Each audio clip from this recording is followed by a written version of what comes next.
Our story starts with Banaza, an ordinary merchant from modern Japan who suddenly finds himself whisked away to a fantasy kingdom and labeled a hero candidate. The Kingdom of Klyrode has summoned multiple potential heroes to fight the Demon King, and immediately Banaza gets compared to another summoned guy, the flashy blonde hero with sky-high stats and a divine ability that impresses everyone. Banaza, on the other hand, looks like a complete dud on paper, low stats, no obvious power, and absolutely no respect from the royal court. Lv2 cheat. Since the summoning is one way, Banaza can't go home. The king decides he's useless and quietly ships him off to the dangerous Lv2 forest near demon territory, basically hoping the monsters out there will handle the Banaza problem for him. Out in the forest, Banaza experiments with his status and accidentally kills a weak slime, and that one action rockets him straight to level 2. That's when his real ability finally reveals itself: infinite growth. Every stat maxes out. Every spell, every skill, every parameter becomes absurdly broken. He tests his new power, and a single wave of purification magic wipes out monsters across the entire forest. Realizing he can't show this kind of power openly without becoming a political target, he changes his appearance and name, registering at the Adventurers Guild as Flio. Lv2 cheat. On one of his first requests, Flio offers to help a young girl travel back toward Lv2 using teleportation, a spell so rare that soldiers don't even believe it exists. For female knights, Banaza, Blossom, Bellano, and Bailarai insist on escorting them to verify his magic. When they arrive and see that he really can warp them instantly, they're stunned, but that surprise doesn't last long. The girl reveals herself to be a Fenrir from the Dark Army, transforming into a gigantic wolf and attacking. The episode closes on that cliffhanger: Flio, surrounded by terrified knights, facing a monster that should be way out of his league, at least according to the stats the kingdom saw. Episode 2 picks up right where we left off. The wolf's true identity, Fenris, is overwhelmingly powerful, and the 4 knights are completely outmatched. Flio calmly teleports everyone out of immediate danger, then uses gravity-based magic to pin the raging Fenrir down so hard she literally can't move. Once she's immobilized, the fight stops being a battle and turns into something more like a negotiation. When she reverts to her humanoid form, she introduces herself as Fenris, a proud warrior whose tribe submits to whoever proves to be the strongest. In her eyes, Flio just won that right. She tries to call him master, but Flio, flustered and awkward, nudges her into calling him darling instead, pretending that they're basically married. Lv2 cheat. Meanwhile, back in the kingdom, we see the ugly contrast. The blonde hero is being praised as a savior, but on the battlefield, he's a reckless show-off whose decisions get soldiers killed. He's all image, no substance, and the king still adores him. Flio wants absolutely nothing to do with any of that. Instead, he and Fenris, now going by the softer name Riss, buy a cozy house in town and start living together. Riss clings to him affectionately, proudly calling herself his wife, while the 4 female knights visit again and quickly get dragged into chaos. When those same knights are nearly torn apart by psycho bears, Flio and Riss step in, defeat the monsters, and even tame one into a harmless rabbit-like pet they name Saib. The girls, impressed and a little smitten, ask to train under Flio and stay at his house. Riss gets jealous, Flio awkwardly reassures her, and suddenly their simple life is a crowded home full of warriors, wolves, and a monster pet. All this noise reaches the Dark Lord's ears. Gol, the Demon King, is now very aware that someone terrifyingly strong is moving around under a false identity. Episode 3 leans into the slice-of-life side of this setup. Morning in Flio's house is awkward and domestic. Riss is fiercely possessive but hopeless at basic things like cooking. She sneaks out to take cooking lessons so she can make proper food for Flio instead of serving raw meat, while Flio starts officially training Banaza, Blossom, Bellano, and Bailarai. These are trained soldiers, yet they struggle against simple monsters that Flio can casually erase, so he gently pushes them to be more capable on their own. Lv2 cheat. The kingdom isn't done with Flio either. Word spreads about that one guy who effortlessly takes down monsters, and both the king and the blonde hero become interested. They try to summon Flio to fight for them, but he refuses. He wants nothing to do with human politics or demon wars. Instead, he takes up farming with the four knights, slowly turning their area into a peaceful little homestead. That peace is interrupted when Riss notices someone snooping near the property, Eulimenes, a high-ranking demon from Gol's army. Over tea, because Flio is that kind of protagonist, she tries to recruit him to the Demon King's side. Flio, being honest and a bit naive, reveals that he was the one who cast the enormous purification spell in the forest, which ended up wiping out large numbers of dark soldiers, including Riss's brother. What should be a tragic revelation instead becomes a quiet, emotional moment. Riss forgives Flio, believing her brother chose his path knowing the risks. They decide to stop hiding their identities from the four knights and explain who they really are. Eulimenes tries force instead of diplomacy and returns with a squad of dragon riders to drag Flio to the Dark Army. It doesn't go well for her. Flio one-shots the entire force in a single move, and Eulimenes retreats, shaken. Back at the Demon King's castle, Gol decides he'll need to meet this man personally. Episode 4 is where the war story and the slow life finally collide in person. Both sides, humans and demons, are now paranoid that Flio secretly serves the other. The king wants him leashed. Gol wants him on his side. Elizabeth, the king's daughter, just wants to talk to him like a normal person, but her father refuses to let her go. Lv2 cheat. Gol takes matters into his own hands and shows up at Flio's farm under the fake name Gozel. The disguise fools no one. Riss recognizes him instantly as the Dark Lord, and the girls are understandably terrified. Flio, however, stays calm. He listens to Gol, states plainly that he has no intention of fighting for either kingdom, and insists that he just wants a peaceful life with the people he cares about. Instead of being offended, Gol finds this attitude fascinating and starts making regular visits, hanging around the house like a weirdly overpowered neighbor who just drops by for tea. His generals are baffled. On the human side, the blonde hero leads an overwhelming army straight to Flio's doorstep, demanding he choose a side. Either Flio fights under the hero's banner, or they wipe him out. The four knights walk away from the kingdom right then and there, siding with Riss and Flio. Rather than slaughtering everyone, Flio takes a different option. He teleports the entire house, fields, and residents far away in one massive spell. The blonde hero can only watch in shock as everything blips out of existence. Gol arrives a moment too late, finds Flio gone, and vents his frustration by turning his army against the blonde hero's forces instead. The hero is forced to retreat, humiliated and exposed as someone thoroughly outclassed by the man he once dismissed as useless. In Episode 5, Flio and his expanded family quietly set themselves up in the west, away from the main kingdom. He pivots into being a merchant, selling goods crafted from the monsters he's defeated. It's a calmer stretch, running stalls, going on a date with Riss, and leaning into the newlywed energy between them, at least, as far as Riss is concerned. Far away, things are falling apart. Gol's army is marching from the north. To slow them, King Klyrode and his royal mages cast a massive defensive purification barrier.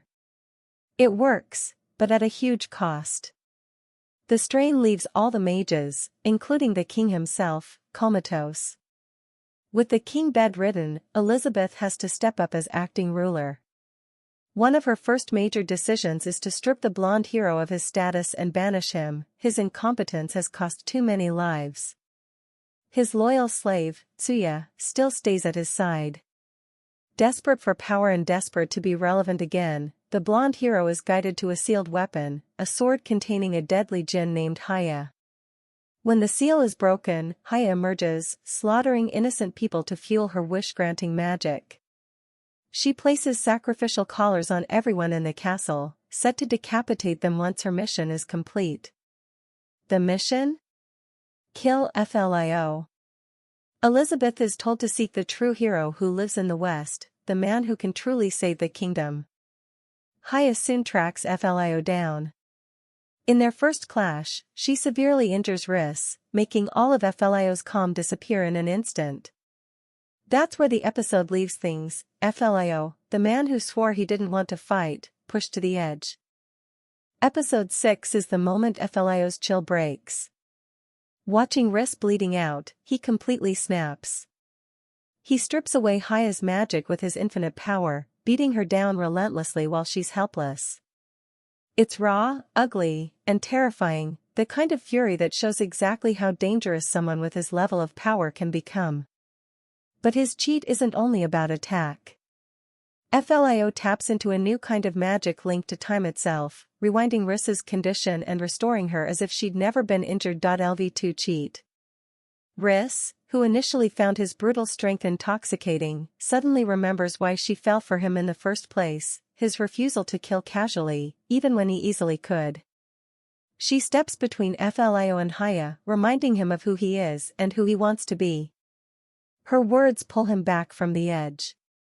Instead of finishing Haya off, he stops, and the ritual collars vanish as her defeat breaks their magic. Once Haya wakes up, something completely unexpected happens. Riss invites her to stay with them. The resurrected, once ruthless djinn accepts, becoming yet another chaotic addition to Flio's peaceful household. Back in the kingdom, Elizabeth continues her journey west, determined to find Flio and ask him directly for help, not as a tool, but as a person. Meanwhile, the blonde hero stumbles into even deeper trouble. While grappling with Haya's failure, he accidentally frees the spirit of a dark princess of magic, Djinns. She twists him into a monstrous form and possesses Tsuya's body, turning them into ticking time bombs aimed straight at the weakened kingdom. Episode 7 is all about moving toward new futures, but not all of them are bright. Elizabeth is still searching for Flio, traveling on her own strength rather than hiding behind her royal title. The four night girls, trying to keep their lives somewhat normal, manage to tame a unicorn-like monster, adding yet another magical creature to the mix. Lv2 cheat. On the darker side, Djinns and the transformed blonde hero launch an attack directly at Elizabeth. It's a brutal ambush that forces Flio's hand. Haya explains that when she was freed by the blonde hero, the seal holding Djinns' soul weakened as well, and this mess is also partially her responsibility. Flio doesn't hesitate, he sends Haya out as the one most suited to handle the Dark Princess. The fight between Haya and Djinns is intense. Haya pushes herself, tapping into the very magic that once made her feared, and ultimately manages to defeat Djinns. She then eats Djinns' soul, purging the possession and returning the blonde hero and Tsuya to their original forms. It's a wild, morally gray solution, but it works. After the dust settles, Elizabeth finally meets Flio. She begs him to come to the castle, to lend his strength to the kingdom, but he refuses again. His answer is consistent, he does not want to be a weapon for any crown. Instead, he offers something only he could casually afford, a huge sum of money to help rebuild her kingdom and support her reforms. The blonde hero and Tsuya, stripped of all excuses, are arrested and sentenced to execution. Their role as heroes is well and truly over. Episode 8 shifts tone back toward character drama and looming war. Banaza begins having terrifying nightmares where she's forced into a marriage with the Dark One, a dream that hints at how deeply all this demon-human conflict is weighing on her. While she struggles with that, Flio learns that someone has infiltrated the city, and Elizabeth learns the truth: the man she's been chasing, Flio, is actually Banaza, the failed hero candidate her kingdom threw away. Lv2 cheat. She also discovers that the blonde hero and Tsuya have escaped custody. Still convinced he's owed something, the blonde hero steals what he thinks is a bag of money. Instead, it's a magical item containing a shovel that allows them to dig an absurdly deep escape tunnel. It works, right up until they realize they're stuck in a giant hole they can't easily climb out of. Their escape becomes more pathetic than triumphant. Out in the demon realm, Gol and Yeliminas continue their search for Flio while waging war against humans. Along the way, Gol starts to see more of the world outside his throne and begins considering what coexistence might actually look like. When he reconnects with Flio, he's no longer just a stereotypical demon king, he's someone genuinely interested in understanding humans. Banaza, who once saw demons only as enemies, starts developing feelings for him, which makes her nightmares all the more complicated. But not everyone is happy with this direction. Gul's brother, Uigard, watches all of this with growing disgust. He has no interest in peace, and the idea of welcoming a human into their sphere is unforgivable. Realizing Gul will never commit to pure conquest again, Uigard decides he'll become the new Dark One himself and prove his strength by crushing Flio. Episode 9 brings everything closer to open conflict. Riss's cooking has gotten genuinely good, and the house finally feels like a real home instead of just a battle shelter. One day, Elizabeth arrives, not as a royal demanding obedience, but as someone trying to fix what her kingdom did wrong. She apologizes to Flio, calling him Banaza, and admits that both her father and the blonde hero were wrong about him. Then she makes a straightforward request: help protect the towns from the Dark Army. Riss doesn't like it. Every time they get involved, things spiral. But Elizabeth warns them that once the king wakes up, he may try to drag Flio into service by force. Her plan is to take the throne herself and change things, but to do that, she needs his strength on the battlefield. Flio takes time to think it over. While he hesitates, the blonde hero and Sia finally escape their underground prison, only to be captured again, this time by Fufin, a subordinate of Uigard, who plans to use them as part of a dark ritual. Eventually, Flio makes his decision. He agrees to help Elizabeth, but on his terms, and brings Riss with him. When a village is attacked by the Dark Army, Flio and Riss stand together to defend it. The demon soldiers are thrown off completely by the sight of a Fenrir fighting to protect humans.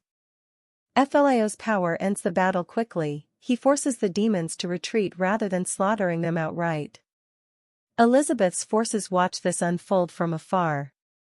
The royal mages confirm that someone far beyond normal human limits is fighting on their side, and Elizabeth is relieved. Flio accepted her request. But in the shadows, Uigard moves forward with his plan, using the captured blonde hero and Sia as sacrifices in a ritual meant to summon an evil god. He sets the stage for a catastrophe that even Flio might struggle to contain. Episode 10 takes us back to the demon side of things. Gul and Eulimenes return to the Demon King's castle and confront Uigard, who has already begun acting as though the throne is his. With the Infernal Four present, tensions explode. Eulimenes tries to oppose Uigard's coup, but he's ruthless and dismissive, ready to sweep aside anyone who questions his vision of a fear-driven dark army. Gul intervenes, saving Eulimenes and forcing a direct conversation about what their people should become. Lv2 cheat. In a move that surprises everyone, Gul willingly steps down. He relinquishes his title as Dark One, essentially saying, "If you're so obsessed with being king, take it. I'm done ruling this way." Uigard assumes it's some kind of trick and lashes out, but Gul's strength is undeniable. Uigard is easily knocked back. Instead of clinging to power, Gul chooses a different home, Flio's. He and Eulimenes show up at Flio's door asking to stay, and Flio welcomes them. This doesn't go over smoothly inside the house. Banaza is deeply uncomfortable with a former demon king suddenly being her housemate, especially given her nightmares and growing feelings. But over time, with Flio and Riss mediating, she begins to thaw. The dynamic becomes something like a bizarre extended family: humans, demons, Fenrir, a djinn, and a retired Dark Lord all living together under one roof. Meanwhile, the blonde hero and Sia remain on the run, still being hunted, still paying for the chaos they helped unleash.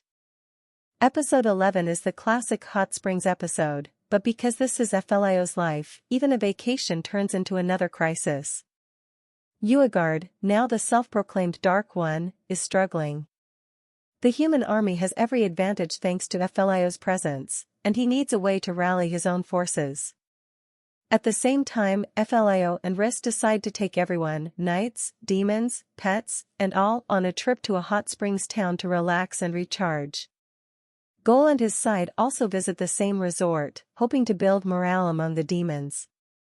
Haya, ever curious and inappropriate, goes to see Damalinas, who is now trapped in a pocket dimension, to study human reproduction. The attempt escalates into something so uncomfortable that Damalinas kicks her right back out, adding a layer of comedy to all the tension.